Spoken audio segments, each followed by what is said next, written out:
যা কিছু বর্ণনা করে দিয়েছে সেগুলি যারা জানার পরে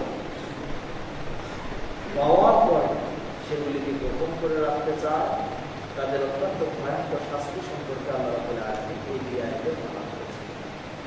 জানার পরে সেটাকে গোপন করা বড় ধরনের অপরাধ।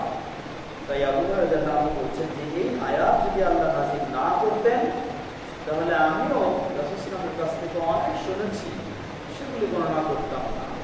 কিন্তু আমার ভয় হচ্ছে যা শুনেছি সেটা যদি আবার আমি আরেকজনের কাছে বর্ণনা না করি তাহলে আমাকে এই আয়াতের যে শাস্তি, সেই শাস্তির অধিকারী, এই লাআনতের অধিকারী আমাকে হতে হবে।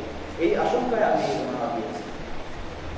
তারপর বলেন ইন্না ইখওয়ানানা মিনাল মুহাজিরিনা কানা ইয়াশহুদুহুম ওয়াসফু বিল আসওয়াক ওয়া ইন্না ইখওয়ানানা মিনাল আনসারি কানা ইয়াশহুদুহুম ওয়াল আমালু ফি আমওয়ালিহিম ওয়া ইন্না আবা হুরায়রা কানা ইয়ালজুমু রাসূলুল্লাহ সাল্লাল্লাহু আলাইহি ওয়াসাল্লাম ফি শার'i বাতিনিহি ওয়া ইয়াহদুরু মা লা ইয়াহদুরুন ওয়া ইয়াহফাযু মা লা ইয়াহফাযুন। বললেন যে আসলে সাহাবায়ে কেরাম দুই ভাগে বিভক্ত, এক হলো মুহাজির আর এক হলো আনসার। যারা মুহাজির সাহাবী তাদের পেশা হচ্ছে ব্যবসা বাণিজ্য, তারা রুজি রোজগারের জন্য ব্যবসা বাণিজ্য নিয়ে ব্যস্ত হতেন। আর যারা আনসার মদিনার মানুষ তাদের পেশা হচ্ছে ক্ষেত খামার, কৃষি, তারা এই কৃষি নিয়ে ব্যস্ত থাকত, যার কারণে তারা রাসূল সাল্লাল্লাহু আলাইহি ওয়াসাল্লামের কাছে ওইভাবে সময় দিতে পারত না, উপস্থিত হতে পারত না। কিন্তু আমার কাজ কি ছিল? আমার সেই সমস্ত কোনো পেশা ছিল না।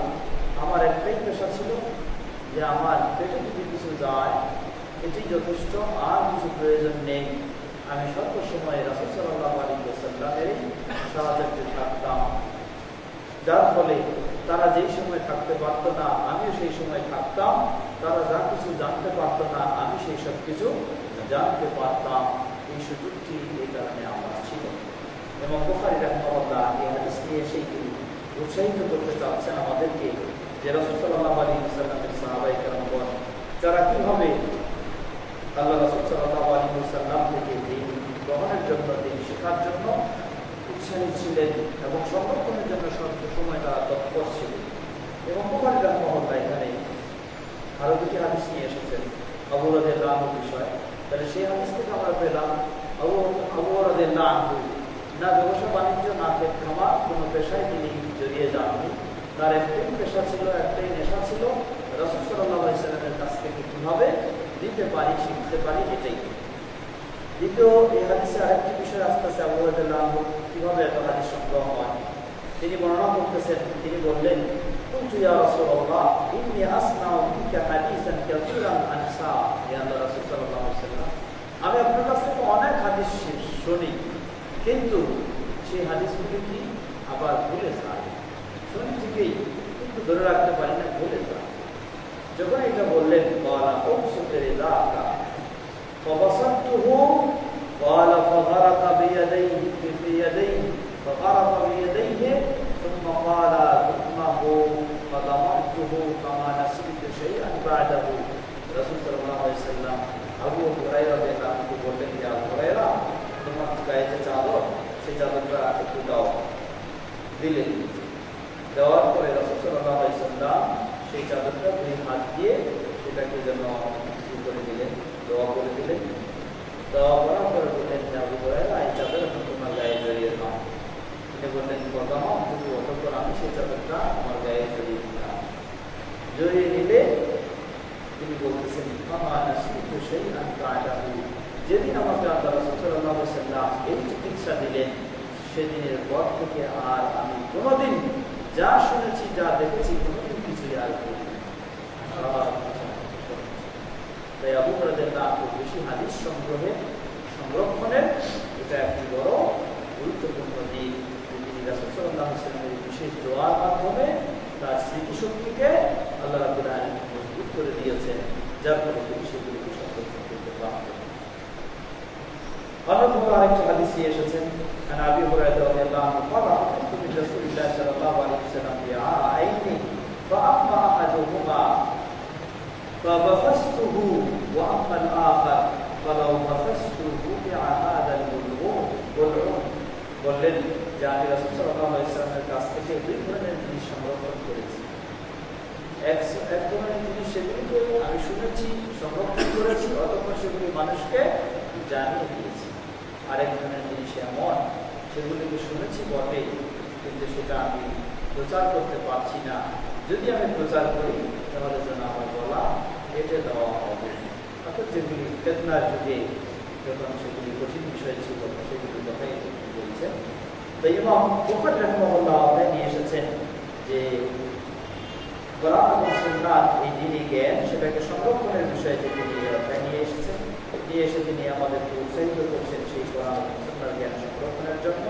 আসলে সংরক্ষণের জন্য শুধু স্মৃতিশক্তি বেশি পেলেই যে হবে না, যেমনইভাবে স্মৃতিশক্তির প্রয়োজন তেমনইভাবে চেষ্টা সাধনারও প্রয়োজন।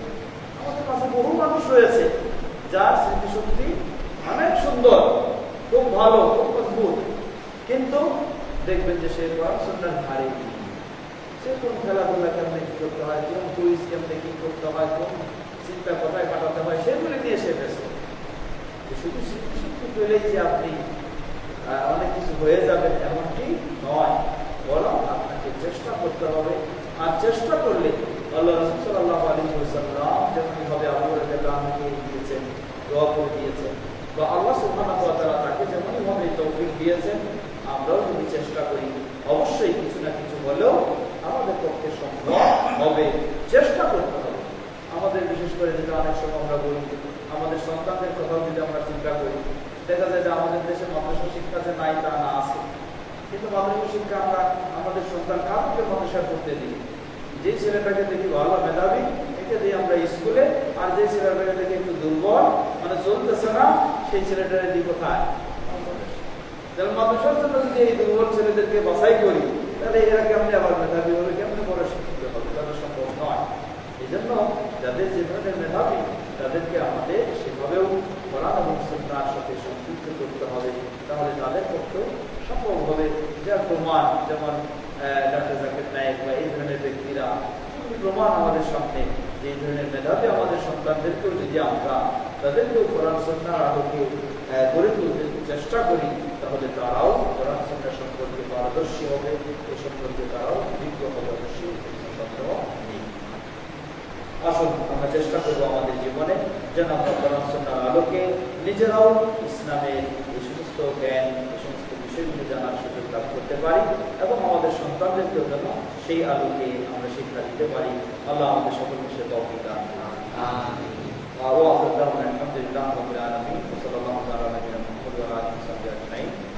আজকে আরো দীর্ঘ করা যায়, কিন্তু এখন আমরা একটু আজকে বেশি সময় দেবো যদি সুযোগ হয়। প্রশ্ন উত্তর যদি মনে করেন আপনারা প্রশ্ন উত্তর পড়বে, কারণ এই বিষয়গুলি হয়তো একাধারে একটা দীর্ঘ হলে অনেকের কাছে একটু বিরক্তিবোধ হতে পারে। প্রশ্নোত্তর বিষয়ে আমি আপনাদেরকে জানাবো যে আপনারা যে প্রশ্নগুলি লিখিতভাবে দেবেন সেখানে আপনাদের যদি ঠিকানা সহ উল্লেখ করেন, নাম এবং ঠিকানা, তাহলে আমাদের বেশ কিছু পত্রিকা বের হয়, যেমন সাপ্তাহিক আরাফা এবং এই মাস থেকে আরো একটি গুরুত্বপূর্ণ কোরআন ও সুন্নাহর আলোকে মাসিক তরজমানুল হাদিস একটি মাসিক পত্রিকা আবার বের শুরু হবে ইনশাআল্লাহ। যদি আমরা ঠিকানা সহ নাম সহ উল্লেখ করেন তাহলে এই জবাব এখানে প্রশ্ন করতে দেব, বিস্তারিতভাবে আবার সেই পত্রিকাও আমরা সেটা আপনাদের এই প্রশ্নের জবাব দেওয়ার চেষ্টা করবো ইনশাআল্লাহ। প্রশ্ন করেছেন আমাদের ভাই আয়েশা রাদিয়াল্লাহু আনহা বলেছেন, যে বলবে আল্লাহ সুবহানাহু ওয়া তাআলাকে দেখেছে সে মিথ্যাবাদী, কিন্তু আপনি বলেছেন নবী সাল্লাল্লাহু আলাইহি ওয়াসাল্লাম আল্লাহকে স্বপ্নে দেখেছেন। আসলে কোনটি সঠিক? জবাব দুটাই সঠিক। দুটা সঠিক কেন? আয়েশা রাদিয়াল্লাহু আনহা কি বলেছেন আপনি কথাটাকে বোঝেননি অথবা সম্পূর্ণ কথাটাকে আপনি নেন। আয়েশা রাদিয়াল্লাহু আনহা যেটাকে বলেছেন তা হলো, যারা দাবি করে যে রাসূল সাল্লাল্লাহু আলাইহি ওয়াসাল্লাম মিরাজের রাত্রিতে স্বচক্ষে আল্লাহ সুবহানাহু ওয়া তাআলাকে দেখেছেন, আয়েশা রাদিয়াল্লাহু আনহা এটার প্রতিবাদ করেছেন না, রাসূল সাল্লাল্লাহু আলাইহি ওয়াসাল্লাম কখনো মিরাজের রাতে আল্লাহ সুবহানাহু ওয়া তাআলাকে স্বচক্ষে দেখেননি। এটাই হলো সঠিক কথা। তাই যারা বলে দেখেছে তাদের প্রতিবাদ করেছেন আয়েশা রাদিয়াল্লাহু আনহা। আর আমি যেটা বলেছি সেটা কিসের কথা বলেছি? মেরাজের রাতে কখনো নয়। এটা আমি বলিনি, সেটি রাসূল সাল্লাল্লাহু আলাইহি ওয়াসাল্লাম নিজেই বলছেন, রাআইতু রাব্বি ফি মানামি বিআহসানি সূরাতি, আমি আমার রবকে স্বপ্নে দেখেছি উত্তম আকৃতিতে, উত্তম আকার আকৃতিতে আমি দেখেছি। এটা রাসূল সাল্লাল্লাহু আলাইহি ওয়াসাল্লাম বলেছেন হাদিস সহিহ। অতএব দুই কথাই সঠিক, আপনার বুঝতে ভুল হয়েছে।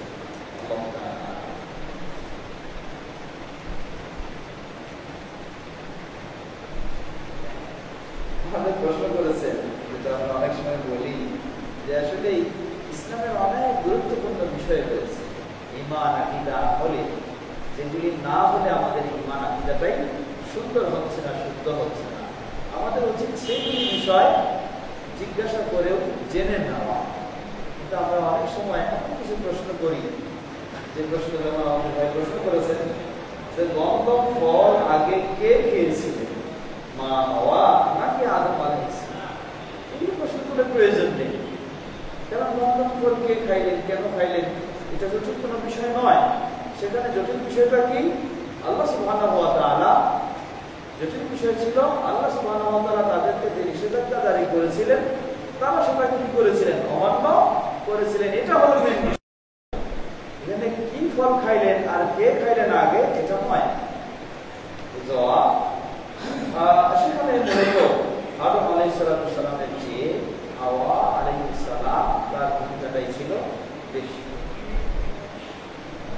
প্রশ্ন করেছেন, পৃথিবীতে মানব জাতির আগে কোন জাতি কি বসবাস করতেন? জবাব না, পৃথিবীতে মানব জাতির আগে জিন জাতি বসবাস করতে, এখনো তারা জিন জাতি বসবাস করছে।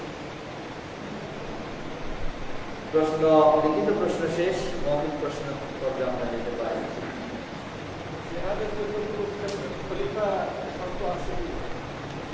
আমাদের ভাই প্রশ্ন করেছেন, জিহাদ ফি সাবিলিল্লাহ এর জন্য কোনো খলিফা বা কোনো নির্ভরযোগ্য মুসলিমদের ইমাম নেতা নেতৃত্বে হতে হবে, এই শর্ত আছে কি না? জবাব, অবশ্যই এই শর্ত রয়েছে। কারণ জিহাদ ফি সাবিলিল্লাহ একটি অত্যন্ত গুরুত্বপূর্ণ বিষয়। আজকে এই বিষয়টিকে কেন্দ্র করে বিভিন্ন জন মূল্যদান সৃষ্টি করার চেষ্টা করেছে।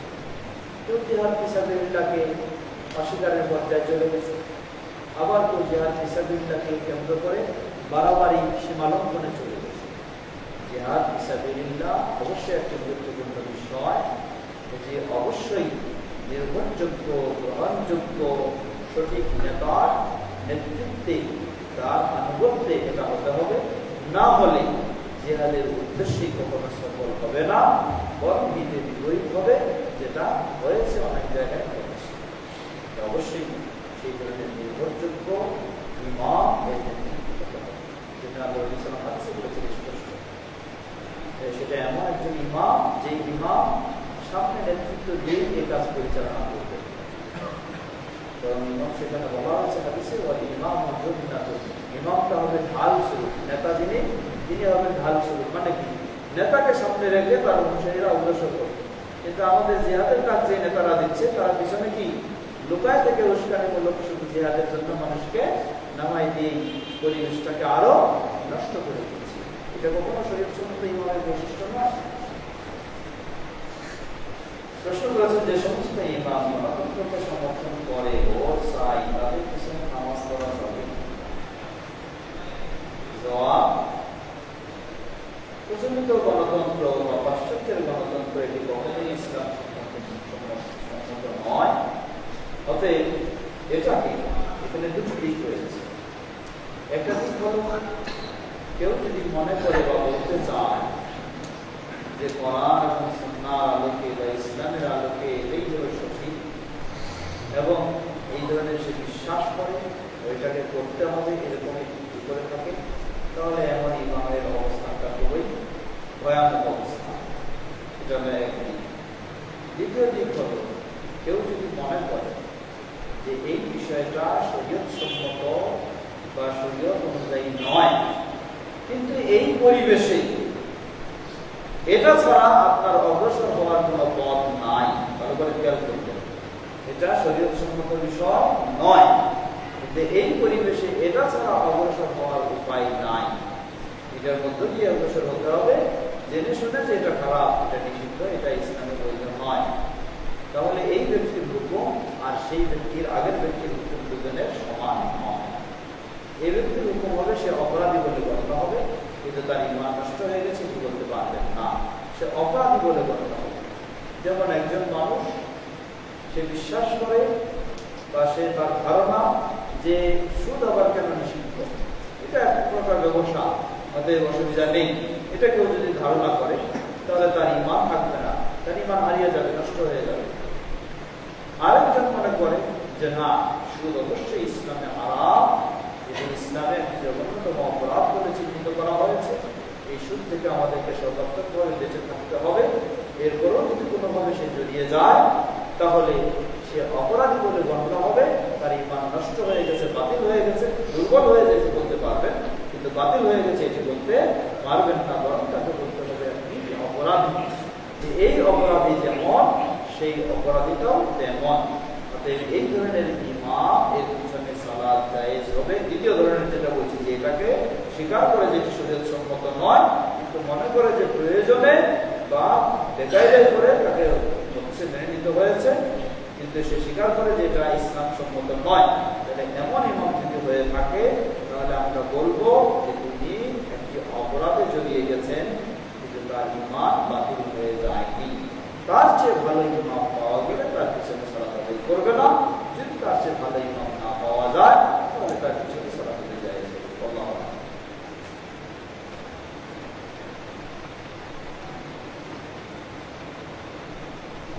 বাংলাদেশে কোন সুদমুক্ত ব্যাংক আছে কিনা? জবাব, বাংলাদেশে অধিকাংশ ব্যাংকই হলো সুদী ব্যাংক। কিছু ব্যাংক রয়েছে যেগুলি ইসলামী ব্যাংক বলে তারা দাবি করে থাকে। তাদের বক্তব্য অনুযায়ী তারা বলেন যে আমরা চেষ্টা করে যাচ্ছি সুদমুক্ত হওয়া। বাস্তবে 100% সুদমুক্ত হয়েছে বলে বলা যায় না, কিন্তু তারা বলেন যে আমরা চেষ্টা করে যাচ্ছি সুদমুক্ত হওয়া। এমন অবস্থায় আপনি লেনদেন কাদের সাথে করবেন? যারা প্রকাশ্যে সুদের ঘোষণা দেবে, আপনি একজন মুমিন হিসাবে তাদের সাথে লেনদেন করতে পারেন না। যারা বলে যে আমরা সুদমুক্ত হওয়ার সর্বাত্মক চেষ্টা করে যাচ্ছি, তাহলে আপনার লেনদেনের প্রয়োজন হলে তাদের সাথে করবেন, কিন্তু তাদের দেওয়াটা যেটা আপনাকে লভ্যাংশ দিবে সেটাকে একেবারে নিশ্চিন্তায় হালাল মনে করে করতে পারবেন না। আমাদের গচ্ছিত অর্থ আমরা কিভাবে ব্যবহার করতে পারি? যদি আমার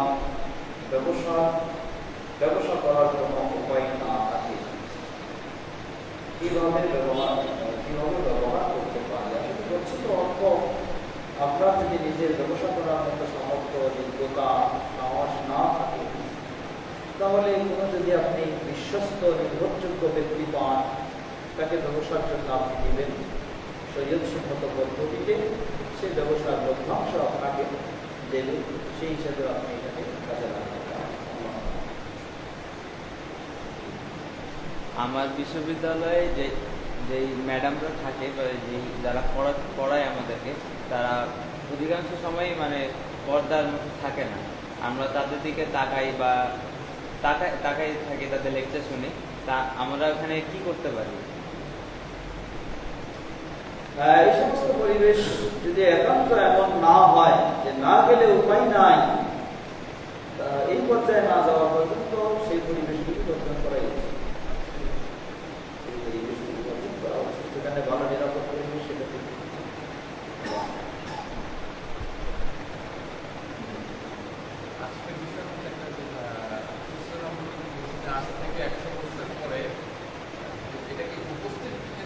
উপস্থিতিদের জন্য যারা উপস্থিত ছিলেন এখানে শোনা যায় যে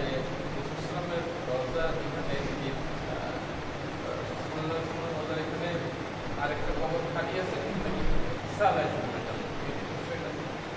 আমাদের ভাই প্রশ্ন করেছেন, মানুষের কাছে শোনা যায়, বলা হয় যে রাসূল সাল্লাল্লাহু আলাইহি ওয়াসাল্লামকে যেখানে দাফন করা হয়েছে সেখানেও একটা কবরের মতো জায়গা এখনো অবশিষ্ট রয়েছে। সেই জায়গায় ঈসা আলাইহিস সালামের যখন আগমন ঘটবে, তার মৃত্যুর পর তাকে সেখানে দাফন করা হবে। জবাব, এটি মানুষের ধারণা, এই সম্বন্ধে কোনো বিশুদ্ধ তথ্য নেই। ঈসা আলাইহিস সালাম অবশ্যই আসবেন, সে তিনি মৃত্যুবরণ করবেন, এটা সত্য, কিন্তু সেখানে তাকে দাফন করা হবে এই মর্মে কোনো নির্ভরযোগ্য সঠিক প্রমাণ নেই। বরং এই প্রমাণটা বেশি ছড়ানোর চেষ্টা করে এক শ্রেণীর মানুষ, তাদের চিন্তার সপক্ষে বলার চেষ্টা করে। তারা মনে করে যে মসজিদে কবর দেওয়া বৈধ, মসজিদে কবর দেওয়া বৈধ, সেই হিসেবে তারা বেশি এই কথাটা বলার চেষ্টা করে, যেটা মসজিদে নববীর ভিতরে ঈসা ইসলামের কবর হবে, অতএব মসজিদে কবর হলে কোনো অসুবিধা নেই। এই শ্রেণীর মানুষেরা এই কথাটাকে বেশি প্রচার করে। তাদের উদ্দেশ্য খারাপ এবং এটি কোনো নির্ভরযোগ্য কথা নয়।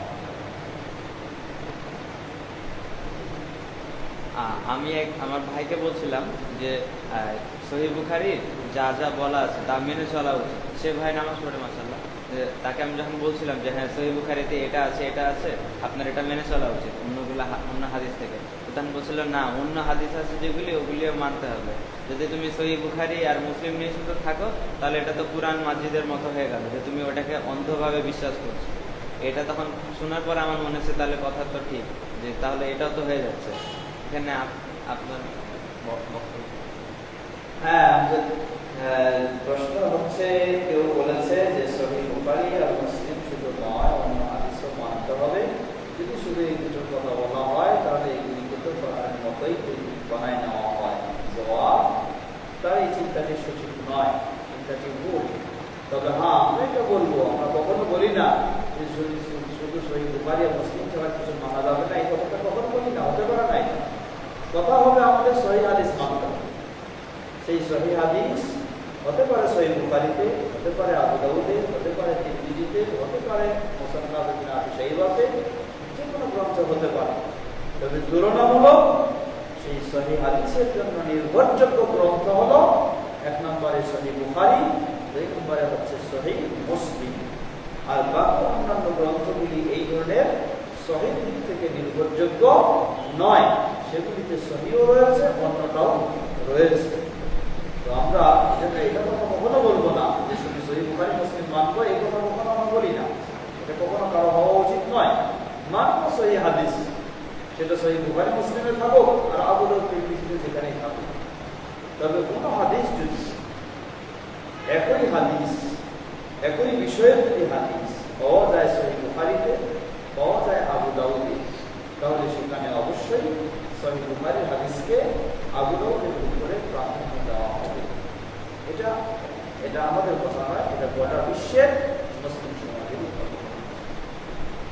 অতএব তার কথাকে তাকে জবাব হলো এটাই যে না, শুধু সহিহ বুখারী মুসলিম কেন, যত সহিহ হাদিস আছে সবগুলি আমরা মানব, কিন্তু সবগুলি যখন আমরা সহিহ মানতে যাব, আসলে সহিহ হাদিসের মাঝে তেমন সাংঘর্ষিক বিষয় নেই। হয়তো হতে পারে কোনো বিষয়ে দুটো সহিহ হাদিস পাওয়া গেলে সেখানে দুই নিয়ম বৈধ রয়েছে, অথবা দুটো হাদিস কোনোটা আগে কোনোটা পরে রয়েছে, ইত্যাদি হতে পারে, কিন্তু দুটোই সবসময় সাংঘর্ষিক হয়ে যাবে এমন তো কখনো নয়। তাহলে প্রচলিত সমাজে যারা ওনারা মানতেছে সেগুলিকে সব সহিহ নয়? জবাব না, সেগুলি সব সহিহ নয়।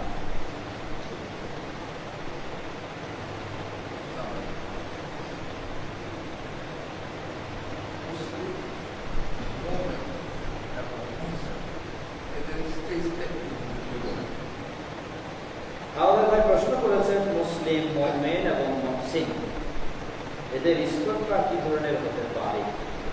জবাব, একটি সুদীর্ঘ হাদিস, যে হাদিসটি সহিহ বুখারীতেও এসেছে, সহিহ মুসলিমও এসেছে। সহিহ মুসলিমের প্রথম হাদিস, যেটাকে হাদিসে জিবরিল বলা হয়। জিবরিল আলাইহিস সালাম রাসূল সাল্লাল্লাহু আলাইহি ওয়াসাল্লাম সাহাবীদের মাঝে এসে সরাসরি সেই হাদিসটা অবতারণা হয়, তাই সেই হাদিসটিকে হাদিসে জিবরিল বলা হয়। হাদিসের শেষে রাসূল সাল্লাল্লাহু আলাইহি ওয়াসাল্লাম সাহাবীদেরকে জানালেন, আতাকুম লিয়ুআল্লিমাকুম দীনাকুম, যিনি এতক্ষণ আমাদের সঙ্গে কথা বললেন চলে গেলেন, ইনি সাধারণ কোনো মানুষ না, ইনি হলেন জিবরিল আলাইহিস সালাম। তিনি এসেছেন তোমাদেরকে তোমাদের দ্বীন শিক্ষা দেওয়ার জন্য। তো সেই হাদিসেই রাসূল সাল্লাল্লাহু আলাইহি ওয়াসাল্লামকে জিবরিল আলাইহিস সালাম সকলের সামনে যে প্রশ্নগুলি রেখেছিলেন, প্রথম প্রশ্ন ছিল আখবিরনি আনিল ইসলাম, ইসলাম কি জিনিস, এই বিষয়ে আমাকে সংবাদ দিন। প্রশ্ন ছিল আখবিরনি আনিল ঈমান, ঈমান কি জিনিস সে বিষয়ে আমাকে সংবাদ দিন। দ্বিতীয় প্রশ্ন ছিল ওয়া আখবিরনি আনিল ইহসান, ইহসান কি জিনিস সে বিষয়ে আমাকে সংবাদ দিন। রাসূল সাল্লাল্লাহু আলাইহি ওয়াসাল্লাম ধারাবাহিকভাবে জবাব দিয়েছেন প্রশ্নের সাথে সাথে। তো ইসলাম এই হাদিসের আলোকে বোঝা যায় যে দিনটা তিনটা স্তর। প্রথম হলো ইসলাম, তারপর হলো ঈমান, তারপর হলো ইহসান। সুতরাং যারা দিন গ্রহণ করবে এই দিন গ্রহণকারীদেরও তিনটা স্তর। প্রথম হলো মুসলিম, তারপর হলো মুমিন, তারপর হলো মুহসিন। অর্থাৎ মুসলিম যে সাধারণত মৌখিক স্বীকৃতি দিয়ে বাহ্যিকভাবে তার মাঝে জিনিসগুলি পাওয়া যাচ্ছে এ হলো মুসলিম। যার মাঝে মৌখিক স্বীকৃতি দিয়ে বাহ্যিকভাবে পাওয়া যায় এবং ভিতরটাও পরিপূর্ণ হয়ে গেছে সে হলো মুমিন। মুসলিমের যে আরো গভীর আরো মজবুত সে হলো মুমিন। এরপরে মুহসিন। মুহসিন ইহসানের সংজ্ঞা দিতে গিয়ে বললেন আনতা'বুদাল্লাহা কাআন্নাকা তারা, তুমি আল্লাহর এমনই ইবাদত করবে যেন তুমি আল্লাহকে দেখছো। ফাইন লাম তাকুন তারা ফাইন্নাহু ইয়ারা, যদি এরকম ভাব না হয় যে তুমি আল্লাহকে দেখছো তাহলে এই ভাব যেন তোমার মাঝে আসে যে আল্লাহ তোমাকে দেখছেন, তুমি আল্লাহর দৃষ্টির সামনে রয়েছে। এটা হলো আরো গভীরতর স্তর, আরো হাই কোয়ালিটির মুমিন। এই দিক থেকে হলো তিনটা। প্রথম হলো মুসলিম, তারপর হলো আরো গভীর মুমিন, তার চেয়ে আরো হলো মজবুত সে হলো মুসলিম। এই জন্য এটা বলা হয় যে মুসলিম হচ্ছে যেটা বললাম আমরা মৌখিক স্বীকৃতি দিয়েছে এবং বাহ্যিকভাবে ইসলামের কাজগুলি মোটামুটি পালন করে যাচ্ছে। সে আরেকটু ফরজ ওয়াজিব তার কখনো ছুটে না এবং হারাম মাকরুহে সে কখনো লিপ্ত হয় না। তার চেয়ে আরো গভীর যে শুধু ফরজ ওয়াজিব নয় সুন্নাত তো অবশ্যই তার চেয়ে আরো সতর্কতার সাথে সুন্দর করে চলার চেষ্টা করে সে হলো মুসলিম। সেটা হাই কোয়ালিটি। আল্লাহ আমাদের সবাইকে মুহসিন পর্যায়ে যাওয়ার তৌফিক দান করুন। আমিন। জি, তাহিয়াতুল মসজিদ এটা প্রত্যেকটা সবাই মসজিদে ঢুকলেই পড়তে হবে নাকি এটা বাদ আছে, লাইক যেমন ফজর এবং আসর? তাহিয়াতুল মসজিদ কখন পড়তে হয়? আল্লাহ রাসূল সাল্লাল্লাহু আলাইহি ওয়াসাল্লাম বলেন ইযা দাখালা আহাদুকুম আল-মাসজিদা ফালা ইয়াজলিস ক্বাবলা আন ইয়ারকা'a রাকা'তাইন, তোমাদের কেউ যদি মসজিদে প্রবেশ করে 2 রাকাত না পড়ে যেন সে না বসে। অর্থাৎ তাহলে হাদিস থেকে বোঝা যায় আল্লাহ রাসূল সাল্লাল্লাহু আলাইহি ওয়াসাল্লাম সাধারণভাবে বলে দিয়েছেন যখনই মসজিদে প্রবেশ করবে তখনই এই 2 রাকাত পড়বে। এখন অর্থাৎ এই হাদিসটাতে সাধারণভাবে বলা হয়েছে, কোনো বিশেষ উল্লেখ করা হয়নি যে এই সময় ছাড়া এরকম কিছু বলা হয়নি। তাহলে এই হাদিস থেকে বোঝা যায় 24 ঘন্টার মাঝে যে কোনো সময় আপনি মসজিদে প্রবেশ করবেন, আপনার কর্তব্য হলো 2 রাকাত সালাত আদায় করে আপনি পড়বেন। দ্বিতীয় হাদিস হলো রাসূল সাল্লাল্লাহু আলাইহি ওয়াসাল্লাম বলেন যে ফজরের সালাত হয়ে গেলে সূর্য উদয় হওয়া পর্যন্ত আর কোনো সালাত, আসরের সালাত হয়ে গেলে সূর্য অস্ত যাওয়া পর্যন্ত আর কোনো সালাত নেই। তাহলে এই সময়টাতে এই 2 রাকাত পড়ব কি না? দোয়া, এই 2 সময়ে অন্য কোনো নফল সালাত নেই। যদি কোনো ফরজ কারো ছুটে গিয়ে থাকার মনে হয় তাহলে তাকে সেই সময়ে হলেও করতে হবে। তো ঠিক এমনভাবে যেহেতু আল্লাহ রাসূল সাল্লাল্লাহু আলাইহি ওয়াসাল্লাম সাধারণভাবে বলেছেন, তাই এই 2 সময়েও যদি কেউ মসজিদে প্রবেশ করে তিনি 2 রাকাত দুপুরের মসজিদ করে বসবেন, অন্য কোনো করবেন না। তবে এখানে আরেকটু গভীর বিষয় হলো, আরেকটা তৃতীয় পর্যায়ের বিষয়, আসর পড়া হয়ে গেলে সূর্য অস্ত যাওয়ার পূর্ব পর্যন্ত কেউ মসজিদে প্রবেশ করলে 2 রাকাত দুপুরের মসজিদ করে বসবে। কিন্তু সূর্য অস্ত যাওয়া যদি শুরু করে তাহলে সেই মুহূর্তে কি করবে? দোয়া। সূর্য অস্ত যাওয়া শুরু করলে এখানে আরো গভীরভাবে আল্লাহ রাসূল নিষেধ করেছেন যে সূর্যের কিনারা যখন অস্ত যাওয়া শুরু করবে, যতক্ষণ না পূর্ণভাবে অস্ত যায় ততক্ষণ পর্যন্ত কোনো সালাত শুরু করো না। তাহলে সূর্য অস্ত যাওয়া শুরু করার পূর্বে যদি কেউ 1 রাকাত পড়ার মতো সময় তার থাকে তাহলে তার জন্য দুপুরের মসজিদ শুরু করা জায়েজ হবে। এমনকি কোনো আসর যদি কারো ছুটে যায়, তাহলে এই সূর্য অস্ত যাওয়ার আগে 1 রাকাত যদি পড়ার মতো সুযোগ থাকে, এই যে আবু হুরায়রা রাদিয়াল্লাহু আনহু বর্ণিত হাদিস, তাহলে তার জন্য বৈধ রয়েছে ওই মুহূর্তে শুরু করা। যদি কেউ আসর নামাজও নাও করতে পারে, কিন্তু সূর্য কিনারা অস্ত যাওয়া শুরু করেছে, এমন মুহূর্তে আসর না পড়লেও, পড়তে না পারলেও তার শুরু করা যাবে না, যতক্ষণ না সূর্য পরিপূর্ণভাবে অস্ত যায়। তাই সূর্যের কিনারা অস্ত যাওয়া শুরু করলে তখন শুরু করবে না। এখন এই ব্যক্তি কি করবে? এই ব্যক্তি যদি শারীরিকভাবে সুস্থ থাকে তাহলে কিছুক্ষণ অপেক্ষা করে তারপর সে 2 রাকাত পরেই বসবে। আর যদি শারীরিকভাবে দুর্বল থাকে তার জন্য সুযোগ রয়েছে সে বুঝতে পারে। এই বিষয়ে বলতেছি যে ফজরের নামাজ যখন আযান হয়ে যায়, জি, যদি সে 2 রাকাত সুযোগ মতো বাড়িতে পড়ে আসে, তারপরে বসে যায়, তাহলে সে কি করবে? সাধারণত ফজরের সুন্নত 2 রাকাত পড়া হয়ে গেলে ফজরের সুন্নত এবং ফরজের মাঝে অন্য কোনো সালাত নেই। কিন্তু আপনি যেটা বললেন, যদি এই ধরনের হয়, আপনি 2 রাকাত সুন্নত বাসায় পড়েছেন, পড়ার পর মসজিদে আসলেন জামাতের জন্য, দেখলেন 5-7 মিনিট সময় এখনো বাকি রয়েছে, তখন আপনি যদি বসতে চান আপনি 2 রাকাত ফজরের মসজিদ করে বসবেন। আর যদি না বসেন তাহলে তার কোনো অসুবিধা নেই। এই দুপুর মসজিদ ছাড়া অন্য কোনো করার সুযোগ নেই।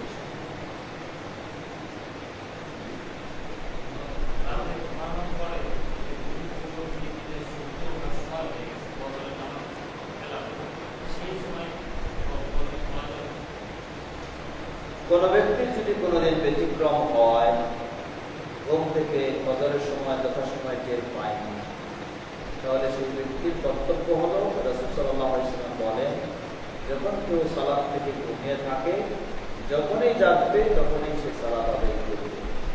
অতএব কেউ যদি ফজরের সালাত সূর্য ওঠার আগে টের না পায়, সূর্য ওঠার পরে যদি তিনি টের পান, 8টা বাজুক, 9টা বাজুক, 10টা বাজুক, সাথে সাথে তিনি ওযু করেই সূর্য পবিত্র হয়ে ফজরের সালাত আদায় করবে।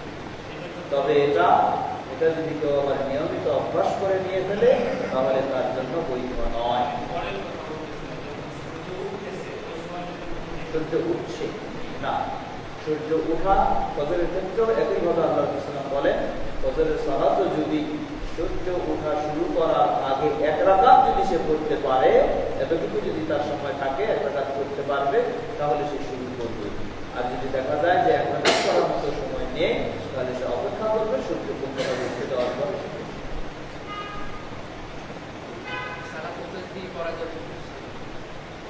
সালাতুত তাসবিহ,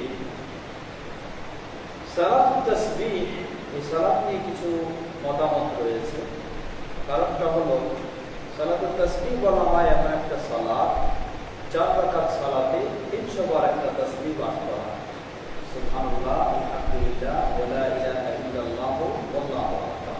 তাসবিহ সহিহ, তাসবিহটা অত্যন্ত ফজিলতপূর্ণ, আল্লাহর অত্যন্ত প্রিয় বাক্য।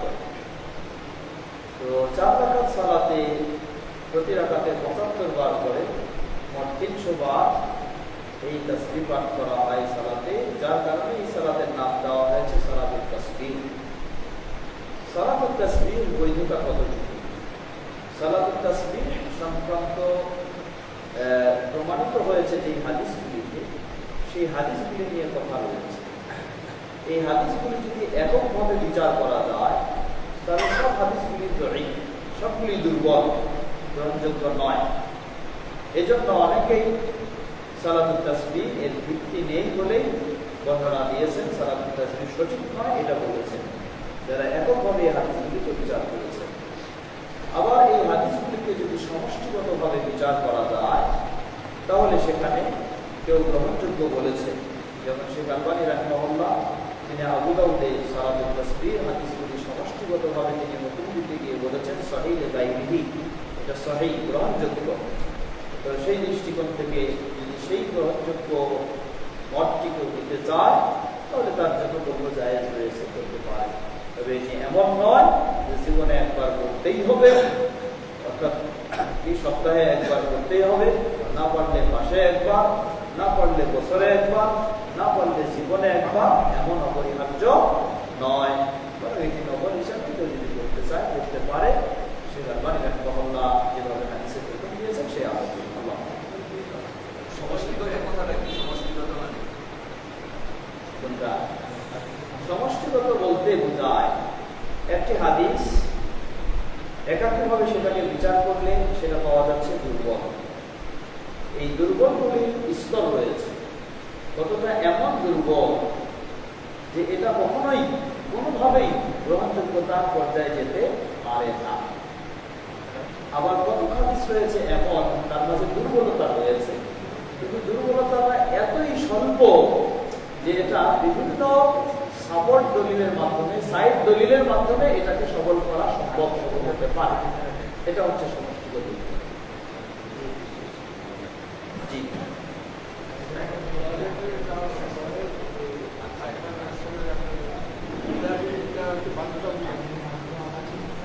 আমাদের ভাই প্রশ্ন করেছেন যে জেলাগুলোপের হুকুম কি, জেলাগুলো নেওয়া কি বাধ্যতামূলক কিনা? জবাব, ইসলামে সবচেয়ে ইসলামে পবিত্রতার গুরুত্ব দেওয়া হয়েছে। অন্য কোনো মতবাদ মতাদর্শ গ্রহণে এই ধরনের পবিত্রতার গুরুত্ব দেওয়া হয়নি যতটুকু ইসলামে পবিত্রতার গুরুত্ব দেওয়া হয়েছে। এটা হচ্ছে ইসলামের অন্যতম একটি বৈশিষ্ট্য। তো এই পবিত্রতা অর্জনের জন্য ইসলামে সবচেয়ে উত্তম মাধ্যম সেটা হচ্ছে পানি।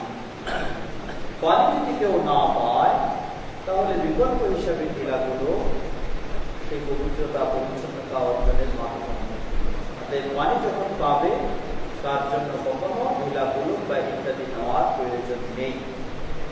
যদি কেউ কখনো নিজেকে বিশেষ প্রয়োজন মনে করে যে সেটাও তার ব্যক্তিগতভাবে প্রয়োজন রয়েছে, তাহলে এটি সে নিতে পারে। কিন্তু নবী সাল্লাল্লাহু আলাইহি ওয়াসাল্লাম ও সাহাবায়ে কেরামগণ পবিত্রতা অর্জনের জন্য পানি এবং ঢিলাগুলো দুটোকেই ব্যবহার করেছেন। এই মর্মের কোনো সহি বর্ণনা নেই। বরং যারা ঢিলাগুলোদের ফজিলত বর্ণনা করতে গিয়ে সূরা তাওবার যে আয়াতটি আল্লাহ রাব্বুল আলামিন বলছেন ফীহি রিজালুন ইউহিব্বুনা আন ইয়াতাতাহহারুন, সেখানে এমন কত মানুষ যারা পরিচ্ছন্ন পবিত্র হওয়াটাকে খুবই পছন্দ করে, তাদের প্রশংসা আল্লাহ রাব্বুল আলামিন কোরআনে কারিমে করেছেন। মূলত ওই ব্যক্তিরা, এটা উদ্দেশ্য হচ্ছে মসজিদে নববীর পাশে যে মসজিদে কুবা, সেই কুবাবাসী যারা ছিলেন তাদেরকে আল্লাহ রাব্বুল আলামিন কোরআনে তুলে দিয়েছেন। তো তারা মূলত যে সমস্ত বর্ণনায় বলা হয়েছে যে তারা পানি এবং ঢিলাগুলো দুটোই ব্যবহার করতেন, তাই তাদের এই প্রশংসা করা হয়েছে। এই কথাটি সঠিক নয়। এই জাতীয় সব হাদিসগুলি গ্রহণযোগ্য নয়। ইমাম মুকাদ্দিম রাহিমাহুল্লাহ তাফসীর ইবনে কাসীরে বিস্তারিত বর্ণনা করেছেন। তিনি বলছেন যে এই হাদিসগুলি অবশ্যই বর্জনীয়, অগ্রহণযোগ্য। বরং আল্লাহ সুবহানাহু ওয়া তাআলা তাদের প্রশংসা করেছেন এই জন্য যে সেই মরুভূমির দেশে পানির অভাব ছিল, তাই অনেক সময় তারা ঢিলাগুলো দিয়ে পবিত্রতা অর্জন করতেন, পরিচ্ছন্ন হতেন, পবিত্রতা অর্জন করতেন। সেই পরিবেশে তারা কষ্ট করে সব সময় পানি দিয়ে পবিত্রতা অর্জন করার চেষ্টা করতেন, ঢিলাগুলো নয় পানি দিয়ে করার চেষ্টা করতেন। এজন্য আল্লাহ সুবহানাহু ওয়া তাআলা তাদের প্রশংসা করেছেন। কিন্তু এটাকে বিশেষ করে তাবলীগ জামাতের মানুষেরা জিনিসটাকে মানুষের জন্য একটা অপরিহার্য করে দিয়ে তারা এই প্রমাণগুলিকে উল্টা করে মানুষের মাঝে উপস্থাপন করার চেষ্টা করে। সুতরাং আমরা বলবো যে পানিটাই হচ্ছে মূল পবিত্রতা অর্জনের মাধ্যম। যখন কারো পানি পাবে এটাই তার যথেষ্ট, ঢিলাগুলির কোনো প্রয়োজন নেই। এরপর একান্ত তার যদি কোনো সমস্যার কারণে নিতে যায় তাহলে সেটি অবশ্যই হতে হবে মানুষের আড়ালে, সেই টয়লেট বাথরুমের ভিতরে মানুষের সামনে এই নিয়ে লাফালাফি করে বেড়াবে। এটি একেবারে নির্লজ্জ বেহায়ার কাজ। এই ধরনের নির্লজ্জ কাজ ইসলামে কখনো অনুমতি দেওয়া হয়।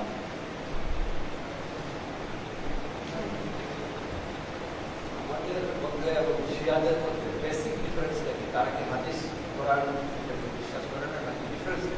আমাদের ভাই প্রশ্ন করেছেন আমাদের মাঝে এবং শিয়াদের মাঝে মৌলিক পার্থক্যগুলি, তারা কি হাদিস মানে না নাকি? শিয়া, প্রথমে আমরা বলবো শিয়াদের মাঝে অসংখ্য দল উপদল রয়েছে। এই জন্য শিয়াদের ক্ষেত্রে হুকুম বর্ণনা করার ক্ষেত্রে সবাইকে একভাবে মাপাটা উচিত নয়। তাদের মাঝে অনেক দল উপদল রয়েছে। কোনো কোনো গবেষক তাদের বিষয়ে লিখতে গিয়ে তাদের মাঝে সেই 72টা দল উল্লেখ করেছে। এদের মাঝেই 72 দল, মানে সুন্নি হলো একদল আর ওরা হলো 72 দল। যাই হোক, সেদিকে যাচ্ছি না। তো এই জন্য বলছি যে তাদের মাঝে বহু দলবদল রয়েছে। তো সাধারণত শিয়াদের মাঝে চরমপন্থী শিয়া যারা, যাদেরকে রাফেজি বলা হয়, এই চরমপন্থী এরা এখন রয়েছে ইরানের প্রচুর পর্যটক। এরা এই রাফেজিরা এদের যেগুলি মৌলিক আকিদা, প্রথম আকিদা হচ্ছে এরা কোরআনুল কারীমকে পরিপূর্ণ কোরআন বলে বিশ্বাস করে না। এই চরমপন্থী শিয়া তারা কোরআনকে পরিপূর্ণ কোরআন বলে বিশ্বাস করে না। তাদের বিশ্বাস হলো তাদের 12তম ইমাম, যিনি এখন অদৃশ্যে রয়েছেন, তার জন্য তারা নিয়মিত অপেক্ষা করছে। এই ইমাম এর আগমন যখন হবে, কোরআনের বাকি অংশ তারা নিয়ে আসবে, তিনি নিয়ে আসবেন। তো যে কোরআনকে পরিপূর্ণ কোরআন বলে বিশ্বাস করবে না, তাকে তো মুসলিম বলা যেতে পারে। এই সমস্ত এই চরমপন্থীরা তারা প্রসিদ্ধ খলিফা আবু বকর রাদিয়াল্লাহু আনহু, ওমর রাদিয়াল্লাহু আনহু, ওসমান রাদিয়াল্লাহু আনহু, তাদের তিনজনকে খলিফা হিসেবে গ্রহণ করা তো দূরের কথা, তাদেরকে মুসলিম হিসাবেও বিশ্বাস করে না। বরং তারা বলে যে তারা হচ্ছেন জালিম ও মুরতাদ। এই বিশ্বাসটা শুধু এতটুকুই নয়, তারা কোরআনুল কারীম যে কোরআন রয়েছে, এই কোরআনের অনেক আয়াতকে বিকৃত করে সেখানে আবু বকর ও ওসমান রাদিয়াল্লাহু আনহুকে গালিগালাজ করে আয়াত তৈরি করে সেটাকে সংরক্ষিত করেছে। এবং এইগুলি বই এখনো ইরানে প্রিন্ট হয়, এইগুলি প্রিন্ট হয় সেখানে। এগুলি হচ্ছে এই সমস্ত তারা এই চরমপন্থীরা নবী সাল্লাল্লাহু আলাইহি ওয়াসাল্লামের চেয়ে আলী রাদিয়াল্লাহু আনহুকে অনেক সম্মানী এবং প্রকৃত নবুয়তের রাসালাতের অধিকারী বলেই বিশ্বাস করে। বরং এই আশুরায়ে মুহাররমে এই চরমপন্থীরা যেগুলি উৎসব পালন করে, তার মাঝে হলো জিবরিল আলাইহিস সালামকে গালিগালাজ করে, লানত বর্ষণ করে। কেন? জিবরিল আলাইহিস সালাম ভুল করেছেন, তিনি নবুয়তের রাসালাত নিয়ে আলী রাদিয়াল্লাহু আনহুর কাছে না গিয়ে দিয়ে ফেলেছেন মুহাম্মদ সাল্লাল্লাহু আলাইহি ওয়াসাল্লাম। এই ধরনের চরমপন্থী, এটা হচ্ছে চরমপন্থীদের কথা বললাম। তো এছাড়াও বললাম শিয়াদের বহু কোয়ালিটি রয়েছে, বহু দল রয়েছে। সর্বশিয়ারাই তারা সবসময় আলী রাদিয়াল্লাহু আনহুকে অন্যান্য খলিফাদের চেয়েও প্রাধান্য দিয়ে থাকে। তবে শিয়াদের যারা সবচেয়ে বলা যেতে পারে সুন্নিদের কাছাকাছি, তারা কখনো রাসূল সাল্লাল্লাহু আলাইহি ওয়াসাল্লামকে বা খোলাফায়ে রাশিদিন এদেরকে গালিগালাজ করে না। তারা এমনি আলী রাদিয়াল্লাহু আনহুকে বেশি শ্রদ্ধা করে, কিন্তু কখনো তারা গালিগালাজ করে না। এরকম শিয়া রয়েছে। এই জন্য বলবো যে শিয়া এর বহু রকমের বিষয় রয়েছে। বিশেষ করে আজকে অনেক জায়গায় পাবেন উম্মুল মুমিনিন আয়েশা রাদিয়াল্লাহু আনহাকে শিয়ারা, বেশিরভাগ শিয়ারা, চরমপন্থী শিয়ারা উম্মুল মুমিনিন আয়েশা রাদিয়াল্লাহু আনহাকে তো অত্যন্ত জঘন্য ভাষায় ব্যবহার করে গালিগালাজ করে। বিশেষ করে যেই 6ষ্ঠ হিজরিতে বানি মুস্তাক যুদ্ধের সময় আয়েশা রাদিয়াল্লাহু আনহার যে ঘটনা ঘটেছিল, যে সূরা নূর এর 10টি আয়াত আয়েশা রাদিয়াল্লাহু আনহার এই বিষয়টাকে সংশয়মুক্ত, আয়েশা রাদিয়াল্লাহু আনহার সততাকে প্রমাণ করার জন্য স্বয়ং আল্লাহ সুবহানাহু ওয়া তাআলা এই বিষয়ে 10টি আয়াত নাযিল করেছেন। আয়াত নাযিল করে বিষয়টাকে মুসলিম উম্মাহর কাছে স্পষ্ট করে দিয়েছেন যে না, আয়েশা রাদিয়াল্লাহু আনহা কখনো এই সমস্ত ত্রুটিতে তিনি নয়, এগুলি পুরস্কৃত, সম্পূর্ণ ত্রুটিমুক্ত। স্বয়ং আল্লাহ যেটাকে স্পষ্ট করে দিয়েছেন। এরপরও অধিকাংশ শিয়াদেরই আয়েশা রাদিয়াল্লাহু আনহার প্রতি বিদ্বেষী ভাব এবং তাকে এই বিষয়টাকে খুবই খারাপ ভাষায় তারা ব্যবহার করে থাকে, প্রচার করে। তো এই সমস্ত বিষয়গুলি হলো মৌলিক শিয়া। দ্বিতীয় আরো একটি দিক হলো শিয়াদের কাছে যারা বিশেষ করে চরমপন্থী শিয়া, আজকে গোটা সুন্নি মুসলিম যারা, তাদের কাছে কোরআনের পরে সবচেয়ে বিশুদ্ধ গ্রন্থ হচ্ছে সহিহুল বুখারী। কিন্তু সেই চরমপন্থীর কাছে তারা মনে করে যে সবচেয়ে মিথ্যা কথা হচ্ছে সহিহুল বুখারী। একেবারে উল্টা বিষয়। যিনি ইমাম ইবনে তাইমিয়া রাহিমাহুল্লাহ বলেন যে আহমাকুন নাসি ওয়া আকদাবুহুম আর রাওয়াফিজ, পৃথিবীতে মানুষের মধ্যে সবচেয়ে নির্বোধ মিথ্যার আশ্রয় তারা নিয়েছে, এরা হলো এই রাফেদি চরমপন্থী শিয়া। দেখবেন যে তাদের বেশিরভাগই জিনিস, যত কিছু এখন শিয়াদের বই পুস্তক যত কিছু পাবেন আপনি, বেশিরভাগ পাবেন আপনি তাদের নিজস্ব তৈরি করা দলিল প্রমাণে বেশি যেগুলো ভিত্তি নিয়ে আসেন। বহু কিছু বলেছে, যেমন একটা সুপ্রসিদ্ধ কথা বলা হয়, আলী রাদিয়াল্লাহু আনহু মর্যাদা বর্ণনা করতে আল্লাহ রাসূল সাল্লাল্লাহু আলাইহি ওয়াসাল্লাম বলেন, কি বলেন? আনা মদিনাতুল ইলমি ওয়াল আলিম ওয়া আলিমুন বাবুহা, আমি হলাম জ্ঞানের শহর আর আমি হলো কি দরজা, সেই শহরের দরজা। এটা 100% জাল, একেবারে জাল।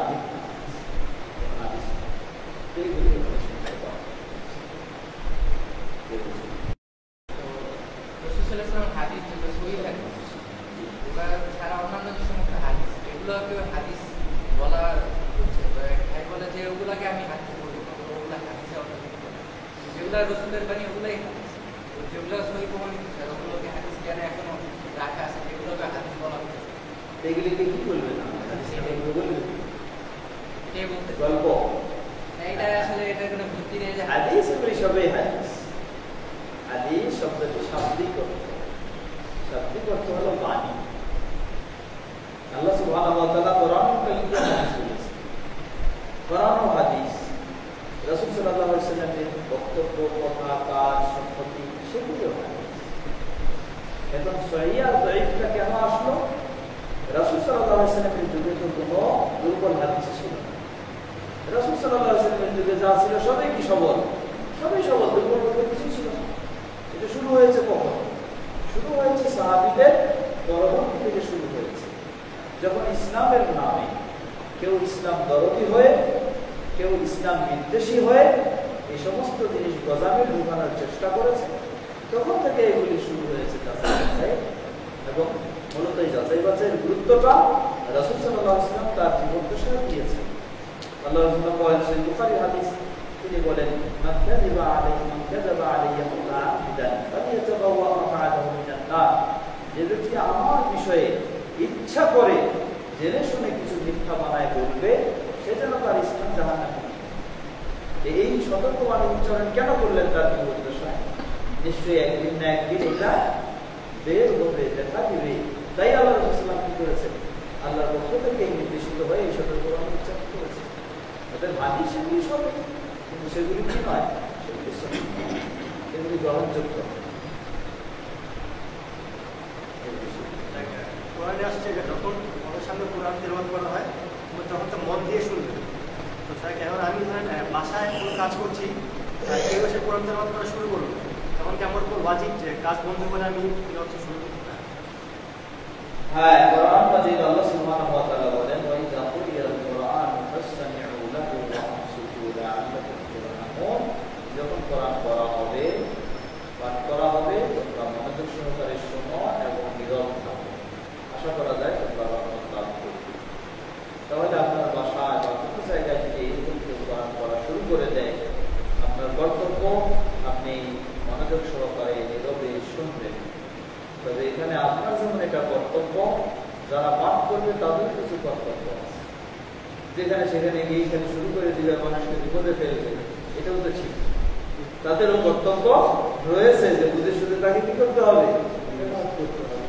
এখন আপনি রাস্তাঘাটে যাচ্ছেন আর শুরু করে দিলেন এই ধরনের আওয়াজ দিয়ে তেলাওয়াত করা, তাহলে মানুষজন কি করবে? চলাফেরা বাদ দিয়ে সব রাস্তায় বসে শুনবে।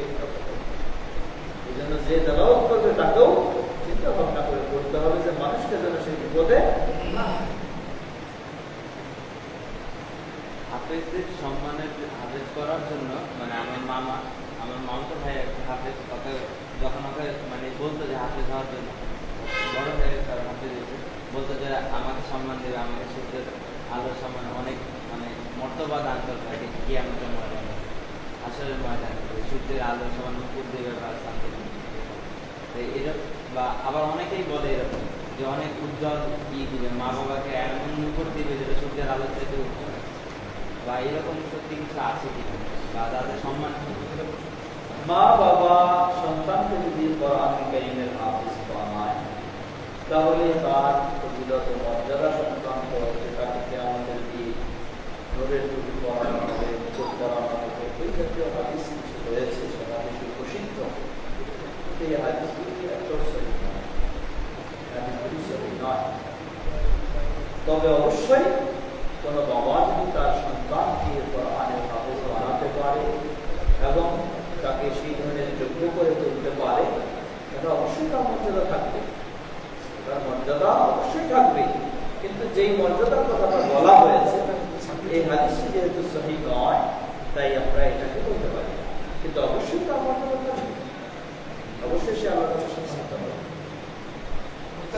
জন্য জামাতে নামাজ পড়ার সময় সূরা ফাতিহা পাঠ করা একটু পরিষ্কার করে বলুন। কখন করবে?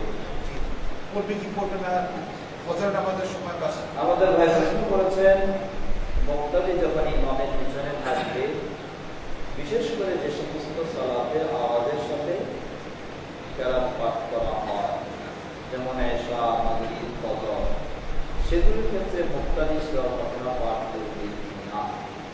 জবাব, সহিহ বুখারীর হাদিস, রাসূল সাল্লাল্লাহু আলাইহি ওয়াসাল্লাম বলেন, লা সালাতা লিমান লাম ইয়াকরা বিফাতিহাতিল কিতাব। যে ব্যক্তি সূরা ফাতিহা পাঠ করবে না, তার সালাতই হবে না। প্রশ্ন আসতে পারে, কোন সালাত? রাসূল সাল্লাল্লাহু আলাইহি ওয়াসাল্লাম বলেননি যে এই সালাত হবে না বা এই সালাত হবে। তিনি বলেছেন যে সূরা ফাতিহা পাঠ করবে না, তার সালাতেই হবে না। হতে পারেন সেই সালাত আদায়কারী ইমাম, হতে পারে সেই সালাত আদায়কারী মুক্তাদি, হতে পারে সেই সালাত সরবে, হতে পারে সেই সালাত নীরবে, হতে পারে সেই সালাত ফরজ, হতে পারে সেই সালাত নফল, হতে পারে সেই সালাত জুমআ, হতে পারে সেই সালাত ঈদ, হতে পারে সেই সালাত মাসুম। অর্থাৎ সকল সালাত এবং সকল মুসাল্লি তাকে কি করতে হবে? সূরা ফাতিহা না পড়লে তার সালাত হবে না। এমন ঘটনা আল্লাহ রাসূল সাল্লাল্লাহু আলাইহি ওয়াসাল্লাম দিলেন। এই হাদিস থেকে এটাই বুঝছি। তাহলে ফজরের সালাতে বলেন আর জোহরের সালাতে বলেন, মুক্তাদিকে অবশ্যই ইমামের পিছনে সূরা ফাতিহা পাঠ করতে হবে। আরেকটা আমরা স্পষ্ট করি, সহিহ মুসলিমের আরেকটি হাদিস, রাসূল সাল্লাল্লাহু আলাইহি ওয়াসাল্লাম বলেন, সূরা ফাতিহা না পাঠ করলে সালাত অপরিপূর্ণ, সম্পূর্ণ হয় না। এই হাদিস বর্ণনা করেছেন সাহাবী আবু হুরায়রা রাদিয়াল্লাহু আনহু। আবু হুরায়রা রাদিয়াল্লাহু আনহু যখন এই হাদিস তার ছাত্রদের সামনে বর্ণনা করেন, এক তাবী প্রশ্ন করে বসলেন, ওয়াইদা কুননা ওয়ারা আল ইমাম, আপনি বলছেন আল্লাহ রাসূল সাল্লাল্লাহু আলাইহি ওয়াসাল্লাম বলেন সূরা ফাতিহা ছাড়া সালাত হবে না, তা আমরা যখন ইমামের পিছনে থাকবো তখন কি করব? আবু হুরায়রা রাদিয়াল্লাহু তাআলা আনহু বললেন, ইকরা ফি নাফসি, যদিও তুমি ইমামের পিছনে থাকো, তুমি নিজে নিজে সূরা ফাতিহা পাঠ করো। তাহলে এই হাদিস আরো আমাদেরকে স্পষ্ট করে দিচ্ছে যে ইমামের সাথে থাকলেও আপনাকে সূরা ফাতিহা পাঠ করতে হবে, সেটা আওয়াজের সাথে হলেও নীরবে হলেও। আরো বলতে চাই, যেমন কোরআন কারীমের একটি আয়াত, সূরা আরাফের যে আয়াত, কোরআন পাঠ করা হয় শোনো এবং নীরব থাকো, এই আয়াত তুলে ধরে বলা হয় যে সূরা ফাতিহা ওই সমস্ত সময় পড়া যাবে না যখন ইমাম কি করেন, আওয়াজের সাথে তেলাওয়াত করেন, সেটা শুনতে হবে এবং নীরব থাকতে হবে। এর কয়েকটি জবাব আমরা বলবো। প্রথম জবাব, এই আয়াত নাযিল হয়েছে কার উপরে? নবী মুহাম্মদ সাল্লাল্লাহু আলাইহি ওয়াসাল্লামের উপরে। সুতরাং এই আয়াত দিয়ে এই সালাতের ভিতরে এই বিষয়টির উদ্দেশ্য নয়, এটা হচ্ছে বাইরের বিষয়। কারণ যার উপরে এই আয়াত নাযিল হয়েছে তিনি বিশেষভাবে নির্দেশ দিয়েছেন সূরা ফাতিহা ছাড়া সালাত হবে না। আর সূরা ফাতিহা ছাড়া সালাত হবে না, এই নির্দেশ সূচক হাদিসগুলি রাসূল সাল্লাল্লাহু আলাইহি ওয়াসাল্লাম মক্কায় বলেননি, বলেছেন মদিনাতে। আর এই আয়াতটা নাযিল হয়েছে মক্কায়। তাহলে বোঝা যাচ্ছে যে আল্লাহ সুবহানাহু ওয়া তাআলা বললেন যে কোরআন পাঠ করা হলে তোমরা মনোযোগ সহকারে শোনো এবং নীরব থাকো। এই নির্দেশটা হলো সাধারণ নির্দেশ, প্রাথমিক নির্দেশ। পরবর্তী রাসূল সাল্লাল্লাহু আলাইহি ওয়াসাল্লামের নির্দেশ হলো সূরা ফাতিহা ছাড়া সালাতেই হবে না। আর যেই সাহাবীরা সেই হাদিস গ্রহণ করলেন তারা বললেন, আরো বিস্তারিত স্পষ্ট করে দিলেন যে ইমামের পিছনে থাকলেও নিজে নিজে মনে মনে সেই সূরা ফাতিহা নীরবে সূরা ফাতিহা পাঠ করতে। মনে মনে একটু পাঠ করতে পারি। এখন আমি বলি মনে মনে বলতে কোনো উচ্চারণ ছাড়াই নয়, এখানে নিজে নিজে ইকরা ফি নাফসিকা, অর্থাৎ তুমি নিজে নিজে নীরবে পাঠ করো যেন আওয়াজটা আরেকজনের কাছে প্রকাশ না পায়।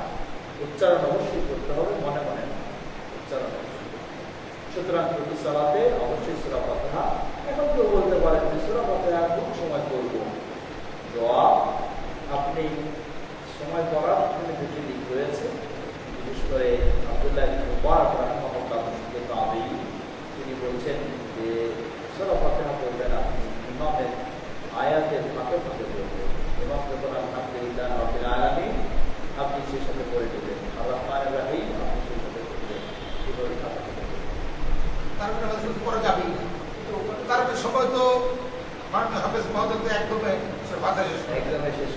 গ্যাপ নাই। একদমই যদি শেষ করে দেয়, আপনাকে সুযোগ না দেয়, তবু আপনি পড়তে তবু আপনাকে সেখানে একটা সমস্যা হয় যে যখন নীরব সালাত আদায় হয় তখন ইমাম আমরা পড়ার আগে ইমাম রুকু চলে যায়, ওই ক্ষেত্রে সেই ক্ষেত্রে আমরা কি করব? নীরব সালাতে খুব দ্রুত তারা রুকুতে চলে যায়, সেই ক্ষেত্রে কি করব?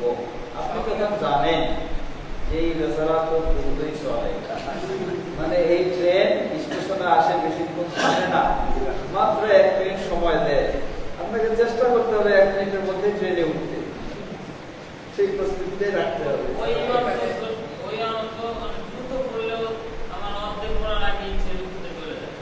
যদি এমনই হয়, এখানে আরেকটা দিক রয়েছে, যে দিকটা খুবই খারাপ। কোন কোন ইমাম নীরবের সালাতগুলিতে সূরা ফাতিহাও পড়ে না। তারা তাদের মাসআলা হলো 3 বার সুবহানাল্লাহ বললেই যথেষ্ট।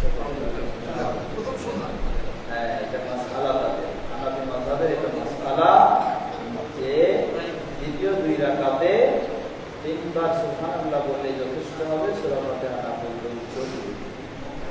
এই মাসআলা যদি কেউ জানেন যে এই ইমাম এটাই আমল করে থাকে, তাহলে সেই ইমামের পিছনে সালাত করা যাবে না। তার সালাতে তারই সালাত, সেই ইমামের পিছনে সালাত করতে হবে। সশব্দে নামাজে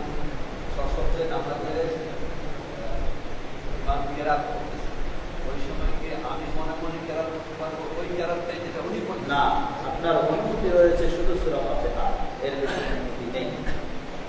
শুধু ফাতিহার সময় উনি বলেন আলহামদুলিল্লাহ রাব্বিল আলামিন, আমি ওই সময়ই বললাম মাঝে মাঝে বলবেন, সেটা অসুবিধা নেই। এখানে যে কথাটা বলেন যে আমাদের সঙ্গে সূরা ফাতিহা পড়া যায় না, আমরা সূরা ফাতিহা করি যখন শব্দে পড়ে আমরা উদ্দেশ্য করি আল্লাহর উদ্দেশ্যের কথা একটা সূরা করি। যখন আমি আস্তে পড়ে তৃতীয় বা চতুর্থ রাখা ওইভাবেই অসুস্থতায় পড়লে তার অর্ধেক সময় শেষ করতে হবে। আমি বললাম এখানে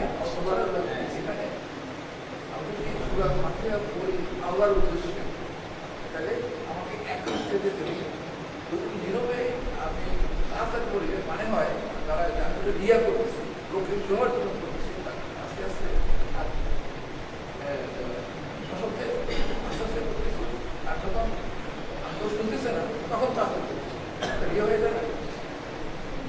আপনি যেটা বলছেন, এটা যদি কারো এরকম চিন্তা থাকে তাহলে অপরাধী হবে অবশ্যই, যে আমি মানুষকে দেখানোর সময় ধীরে স্থিরে সুন্দরভাবে করি, আর তখন নীরবে তখন কি করি, এখানে বাইরে আসে মসজিদে সালাত আদায় করে, ঘরের মধ্যে থাকলে আর সালাত আদায় করে, এটা তো মুনাফিকের লক্ষণ, মুনাফিকের লক্ষণ। এছাড়াও সাধারণত আওয়াজের সাথে পড়তে গেলে তার চেয়ে নীরবে করলে একটু তাড়াতাড়ি পাওয়া যায়, সাধারণত।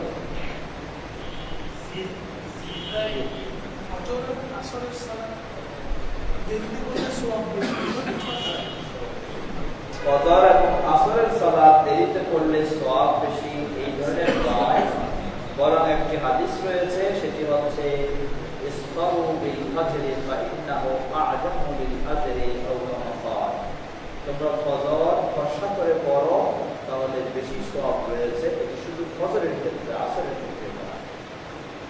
তো এই হাদিস, তাহলে এই হাদিসের কি হতে পারে? আল্লাহ রাসূল সাল্লাল্লাহু আলাইহি সাল্লাম সময় উল্লেখ করলেন ফজরে, তিনি তার গৃহদশায় নিজে, খোলাফায়ে রাশিদিন তারা অন্ধকার থাকতেই ফজরের সালাত শুরু করতেন। আবার রাসূল সাল্লাল্লাহু আলাইহি সাল্লাম তিনি ফর্সা হয়ে পড়তে বললেন, এটাই বেশি সওয়াবের কাজ, তাহলে তিনি নিজেও বেশি সওয়াবের কাজটা করেন, এটা হইতে পারেন। তাহলে এই জন্য দুটো হাদিসের সমন্বয় হলো, তখনই বেশি সওয়াব পাবেন আপনি যখন অন্ধকারে আপনি সালাত শুরু করবেন, তেলাওয়াত দীর্ঘ করে ফর্সা হয়ে আপনি শেষ করবেন, তাহলে আপনি বেশি সওয়াব পাবেন। তখন আপনার তেলাওয়াত দীর্ঘ হলো, সওয়াবটা বেশি। তাই নিয়ম হচ্ছে দুটো হাদিসের সমন্বয় করতে হলে এভাবেই, যে আমরা শুরু করবো অন্ধকারে, তেলাওয়াত দীর্ঘ করে শেষ করবো ফর্সা। আর আসর সালাত দেরি করে পড়াটা বেশি সওয়াব এরকম নেই, বরং দেরি করে পড়াটা মুনাফিকের লক্ষণ এরকম। আমাদের ফজরের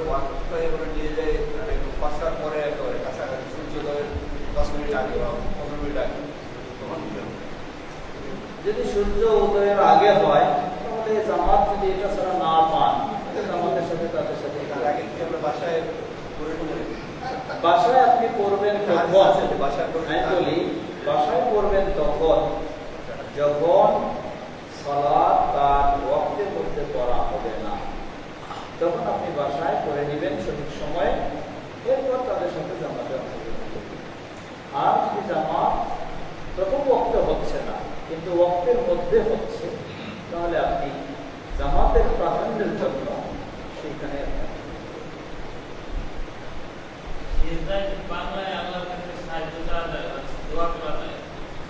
সেজদা যদি সালাতের ভিতরে হয় তাহলে না যাওয়াটাই, বাংলা ভাষা ব্যবহার না করাটাই, অন্য ভাষা আদি ছাড়া অন্য ব্যবহার না করাটাই মনে করি।